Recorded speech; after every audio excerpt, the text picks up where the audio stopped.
விருச்சிக ராசிக்கு சித்திரை மாத பலன்கள் எப்படி இருக்குங்கிறத இந்த நிகழ்ச்சியில் பார்ப்போம். விருச்சிகத்தை பொறுத்தவரை ராசிநாதனோட செவ்வாய் 5ஆம் இடத்துல உட்கார்ந்துருக்கு. ராசிநாதன் 5ஆம் இடத்துல உட்கார்றது ரொம்ப நல்லது தான். நம்ம என்ன நினைக்கிறோமோ அதை செயல்படுத்தலாம். ஆனால் இந்த இடத்துல வேறு ஒரு சிக்கல் இருக்குது. செவ்வாய் மட்டும் தனியாக இல்லாமல் செவ்வாய்க்கு பகை கிரகம்னு சொல்லக்கூடிய சனியும் அது கூட சேர்ந்துருக்கு. இன்னொரு பக்கம் அதோட இன்னொரு பகை கிரகமான புதனும் சேர்ந்துருக்கிறதுனால 5ஆம் இடம்ங்கிறது மனது, சிந்தனை எல்லாத்தையும் குறிக்கக்கூடிய ஒரு விஷயம். இதில் 3 கிரகங்கள் ஒன்றோடு ஒன்று பகை பெற்று உட்கார்ந்துருக்கிறதுனால மனதுக்குள்ளே தேவையில்லாத விஷயங்கள் எல்லாம் உள்ளார புகுந்து நமக்கு குழப்பத்தை ஏற்படுத்தி கொண்டே இருக்கும். அதனால் புது முயற்சிகளை மேக்சிமம் இந்த மாதங்களில் தவிர்ப்பது நல்லது. அதே போல் நெகட்டிவான சிந்தனைகள் மனதுக்குள்ளார பூந்துடாமல் இருக்கிறது ரொம்ப நல்லது. ஒரு பக்கம் பார்க்கும்போது ராசிக்கும் 6ஆம் இடத்துக்குரிய கிரகம் 5ஆம் இடத்துல உட்கார்ந்துருக்கிறது. ஒரு பக்கம் ப்ளஸ்ஸாக மைனஸான, ஒரு பக்கம் ப்ளஸ் இன்னொரு பக்கம் மைனஸு. ராசிக்குரிய கிரகம் 5ஆம் இடத்துல உட்கார்றது சிறப்பு. 6ஆம் இடத்துக்குரிய கிரகம் 5ஆம் இடத்துல உட்காரும்போது மனசுக்குள்ளே கடனை பற்றியும் எதிரியை பற்றியும் நோயை பற்றியும் ஒரு சிந்தனை வந்துட்டுருக்கும். அடுத்தது 8க்கும் 11க்கும் உரிய கிரகமான புதன் அது 5ஆம் இடத்துல உட்கார்றதுனால நமக்கு பார்த்திங்கன்னா மனசுக்குள்ளே ஏதாவது தேவையில்லாத ஒரு பயத்தை கிரியேட் பண்ணிக்கிட்டே இருக்கும். இந்த பயங்கள்லாம் வந்த பிறகு ஆமாம், இதுக்கு முன்னாடி நம்ம பார்க்காத சிக்கலாக இதுலேருந்து தப்பிச்சிடலாங்கிற மாதிரி ஒரு தன்னம்பிக்கையும் கூடுதலாக வர்ற மாதிரி இருக்கும். இதோட சனி சேர்ந்து இருக்கிறதுனால இது பார்த்திங்கன்னா சனி செவ்வாய்க்கு கடுமையான பகை.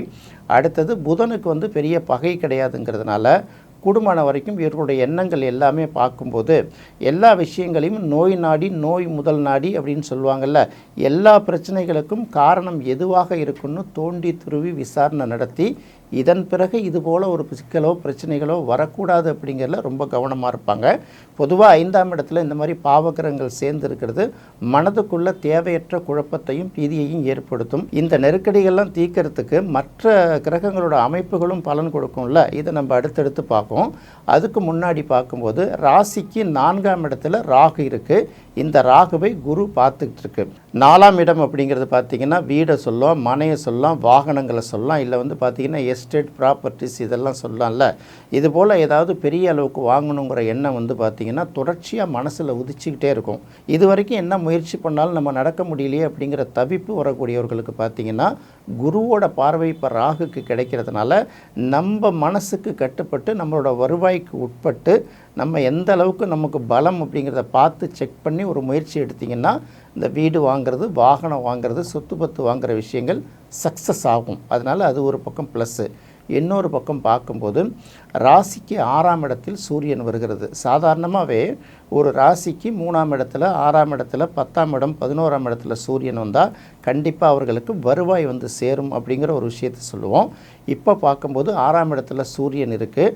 இந்த சூரியன் சனியோட பார்வையிலையோ இல்லை செவ்வாயோட சேர்க்கையோ ராகுக்கு இது சம்பந்தமோ இல்லாமல் தனித்து இருக்கிறதுனால 6ஆம் இடத்து சூரியன் வெற்றியை கொடுக்கும்.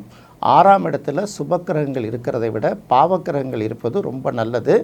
எதிரி, நோய், கடன் இது எல்லாத்தையுமே ஒழிச்சு கட்டக்கூடிய ஒரு வாய்ப்பை அவருக்கு உருவாக்கி கொடுப்பாரு. இன்னும் சொல்லப்போனால் 6ஆம் இடத்துல சூரியன், செவ்வாய் போன்ற பாவக்கிரகங்கள் வலிமையோடு நிற்கும்போது பல தேர்வுகளில், போட்டிகளிலெல்லாம் வெற்றி பெற்று வாகை சூடுவதற்கான வாய்ப்பையும் விருச்சிக ராசிக்காரர்களுக்கு உருவாக்கி கொடுக்குங்கிறதுனால ஒரு பக்கம் மனக்கவலை இருந்தாலும், ஒரு பயம் இருந்தாலும், இன்னொரு பக்கம் வெற்றி வாகை தரக்கூடிய பல்வேறு நிகழ்வுகள் அவங்க வாழ்க்கையில் இந்த மாதம் அரங்கேறுங்கிறதுனால மகிழ்ச்சியோடு கொண்டாடலாம், தவறில்லை. அடுத்தது ராசிக்கு 7ஆம் அதிபதியான சுக்கிரன் மாதத்தோட பெரும்பகுதி ராசிக்கு 7ஆம் இடமான ரிஷப ராசிலேயே ஆட்சி பெற்று உட்கார்றது. பொதுவாக சுக்கிரன் 7ஆம் இடத்துல உட்கார்றது அவ்வளோ சிறப்பு கிடையாது இல்லையா. 7ஆம் இடம் அப்படிங்கிறது கலத்திரத்தை குறிக்கக்கூடிய இடம், நட்பை குறிக்கக்கூடிய இடம், சுயதொழிலை குறிக்கக்கூடிய இடம். சுக்கிரனுங்கிறது கலத்திரத்தை குறிக்கக்கூடிய ஒரு கிரகம். இது போய் 7ஆம் இடத்துலேயே உட்கார்ந்ததுன்னா நல்ல பலனை கொடுக்குமானா கண்டிப்பாக நல்ல பலனை கொடுக்காது. அதனால் என்னென்ன மாதிரி நெருக்கடியை கொடுக்கும் அப்படின்னு யோசிக்க வேணாம். ஏன்னா சுக்கிரன் 7ஆம் இடத்துல இருக்கிறது நல்ல பலனை கொடுக்காது. அது எந்த ராசியாக இருந்தாலும் சரி, லக்னமாக இருந்தாலும் சரி. ஆனால் அந்த சுக்கிரனுக்கு சனியோட பார்வை கிடைப்பதால் அந்த கோளாறுகள் எல்லாமே சரி செய்யணும். யார் யாரெல்லாம் நம்ம எதிரின்னு நினைக்கிறோமோ அவங்களாம் நமக்கு நண்பர்களாக இருக்கிறது நமக்கு பின்னாடி தான் தெரியும். யார் யாரெல்லாம் நமக்கு ஆபத்து வரும்னு நினச்சிட்டு இருந்தோமோ அவர்களால் தான் நமக்கு உதவி கிடைக்கும். இன்னொரு பக்கம் இவர்கள்லாம் நமக்கு சப்போர்ட் பண்ணுவாங்கன்னு நினச்சிருக்கோம்ல, அவங்களாம் நமக்கு எதிர் திசையில் இருக்கிறதையும் பின்னாடி நம்ம தெரிஞ்சுக்கலாம். ஒட்டுமொத்தமாக பார்க்கும்போது 7ஆம் இடத்துல சுக்கிரன் இருக்கிறது ஒரு நல்ல பலனை கொடுக்காது என்றாலும் சனியோட பார்வை அந்த சுக்கிரனுக்கு கிடைப்பதனால கண்டிப்பாக எதிரிகள் எல்லாம் உதிரியாகிவிடுகள் அப்படின்னு சொல்லுவாங்கள்ல, பகையெல்லாம் புகையாயிடுன்னு சொல்லுவாங்கள்ல, அதுபோல் ஒரு விஷயம் நடக்கும். கண்டிப்பாக இவர்களுக்கு பண வரவிலும் தாராளமாக கிடைக்கும். ஏற்கனவே பல்வேறு தடைகளை தாண்டி தான் வந்து சொல்லுவாங்கள்ல, தடை ஓட்ட மாதிரி தான் இந்த பொருளாதாரம் ஓடிட்டுருக்கு இல்லையா, அதையும் கடந்து இந்த மாதம் வந்து இவர்களுக்கு நண்பர்கள் மூலமாகவும் சுயதொழில் மூலமாகவும் மனைவி வாயிலாகவும் அதாவது வாழ்க்கை துணை வாயிலாகவும் ஒரு வருவாய் கிடைப்பதற்கு அதிக வாய்ப்பு இருக்குது. ஒரு பக்கம் சூரியனும் பலம் தரக்கூடிய வகையில் 6ஆம் இடத்துல இருக்குது, இன்னொரு பக்கம் சுக்கிரன் 7ஆம் இடத்துல இருந்தாலும் அதுக்கு சனியின் பார்வையும் கிடைக்கிறதுனால இது ரெண்டுமே நல்ல பலனை கொடுக்கக்கூடிய ஒரு நிலையில் இருக்கிறதுனால விருச்சிக ராசிகள் என்ன பிரச்சனைகள் வந்தாலும் அதை தைரியமாக எதிர்கொள்ளலாம்.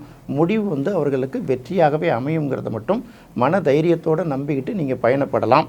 அதற்கு அடுத்தது ராசிக்கு 2ஆம் இடத்துக்கும் 5ஆம் இடத்துக்கும் உரிய கிரகமான குரு வந்து 8ஆம் இடத்துல இருக்குது. பொதுவாக அஷ்டம குரு வந்து தொட்டதெல்லாம் நட்டம் அப்படிங்கிற மாதிரி ஒரு பழமொழி சொன்னால் கூட என்னதான் நஷ்டம் அடைந்தாலும் அந்த நஷ்டத்தை ஈடுகட்டும் அளவுக்கு இன்னொரு வகையில் வந்து வருவாயை இந்த அஷ்டமத்து குரு ஏற்படுத்தி கொடுப்பார். ராசிக்கு 8ஆம் இடத்துல இருக்கக்கூடிய குரு பல்வேறு செலவுகளை நமக்கு இழுத்து விட்டால் கூட அந்த செலவுகளை எல்லாம் ஈடுகட்டுவதற்கு ஏதாவது ஒரு வகையில் வருவாய் வாய்ப்பை ஈட்டி கொடுப்பார். இதுக்கு என்ன காரணம் அப்படின்னு பார்த்தோம்னா 8ஆம் இடத்துல இருக்கக்கூடிய குருவோட 7ஆம் பார்வை ராசிக்கு 2ஆம் இடத்துக்கு கிடைப்பது தான். அதனால் என்ன கஷ்டம் வந்தாலும் அதையிலிருந்து மீண்டு வருவதற்கு ஒரு வருவாயும் அதுக்கான தீர்வும் பின்னாடியே வருங்கிறதுனால 8ஆம் இடத்து குருவை பற்றி கவலைப்பட வேணாம். பொதுவாக 8ஆம் இடத்துக்கு குரு வரும்போது நம்மளுடைய செலவுகளை குறைச்சிக்கிட்டு ஏதாவது ஒரு வகையில் சேமிப்பு பண்ணோன்னா இந்த சேமிப்புங்கிறது சுப விரயமாக மாறிடுங்கிறதுனால 8ஆம் இடத்து குருவிலேருந்து ஒரு பாதுகாப்பு நமக்கு கிடைக்கும். இதுவே பலமாகவும் இருக்குங்கிறத மட்டும் பார்த்துக்கணும். அதனால் விருச்சிக ராசிக்காரர்கள் செலவு விஷயங்களில் கூடுமான வரைக்கும் அனாவசியமான செலவுகளை தவிர்ப்பது வந்து அவங்களுக்கு ஒரு நல்ல பலனை கொடுக்கும். அடுத்து ராசிக்கு 10ஆம் இடத்தில் இருக்கக்கூடிய கேது. ராசிக்கு 10ஆம் இடத்தில் இருக்கக்கூடிய கேது சில பேருக்கு வந்து தொழிலில் நல்ல வளர்ச்சியை கொடுக்குது, வேலையில் நல்ல வருவாயை கொடுக்குது. சில பேருக்கு பார்த்திங்கன்னா அனுபவத்தை தான் கொடுக்குது, விரக்தியை கொடுக்குது. அதனால் என்ன மாதிரி இருக்குதுன்னு பார்த்துங்க. வருவாய் நல்லா கிடைச்சதுன்னா அதை அப்படியே கண்டினியூ பண்ணிக்கலாம்.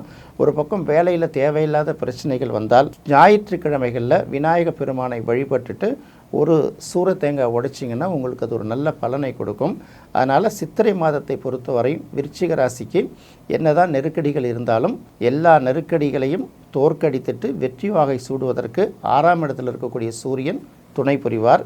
அடுத்தது என்னதான் பொருளாதார பிரச்சனை இருந்தாலும் 7ஆம் இடத்துல சுக்கிரன் இருந்து அந்த சுக்கிரனுக்கு சனி பார்வை கிடைப்பதனால எல்லா பண நெருக்கடியிலும் வெற்றி வாகை சூடிட்டு நல்ல வருவாயும் ஈட்டுவதற்கான வாய்ப்பையும் அந்த சுக்கிரன் சனி உருவாக்கி கொடுப்பார்கள்ங்கிறதுனால சித்திரை மாதத்தை பொறுத்தவரை விருச்சிக ராசிக்கு எல்லா வகையிலும் நல்ல பலன்களை அதிகமாக கிடைக்குங்கிறத தெரிஞ்சுக்கலாம்.